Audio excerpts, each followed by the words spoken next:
Fl-ewwel 3 xhur ta' din is-sena l-għajnuna soċjali żdiedet bi kważi 66 miljun euro meta mqabbel mal-istess perjodu tas-sena l-oħra. Dan ifisser żieda kważi 26%. Dan ħareġ minn statistika tal-Uffiċċju Nazzjonali tal-Istatistika l-NSO. B'kollox bejn Jannar u Marzu ta' din is-sena, in-nefqa soċjali kienet ta' kważi 322 miljun euro.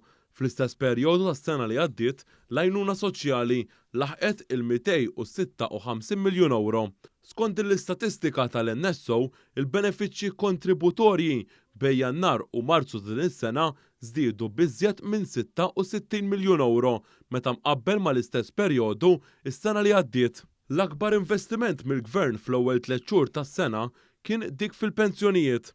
Fl-ewwel 3 xhur ta' din is-sena kien hemm żieda ta' iżjed minn 57 miljun euro meta mqabbel mal-ewwel 3 xhur tal-2021.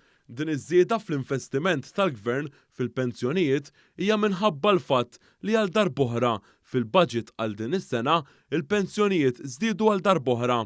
L-akbar għajnuna f'dawk li huma benefiċċji mhux kontributorji kienet fiċ-Children's Allowance bil-Gvern jinvesti iżjed minn 9 miljun euro. Dwar din l-istatistika tkellimna mal-Ministru għall-Politika Soċjali Michael Falzon li spjega kif iż-żieda fin-nefqa soċjali qed tħalli r-riżultati. L-ammont ta' flus li ġew investiti dak li huma benefiċċji soċjali dejjem qed naraw żieda konsiderevoli. Barra minn dan, u mbagħad minn naħa l-oħra qed jirnexxielna wkoll illi jkunu jiddependu għalejxin fuq il-benefiċċji soċjali illi jonqsu. Ifisser il-għajnuna qed jagħti l-Gvern u li se jkompli jagħti l-Gvern hija verament waħda b'saħħitha. Ovvjament jibqa' dejjem x'nagħmlu imma fuq kollox jidher l-riżultati u n-nefqa qed jaħallu l-effett mixtieq.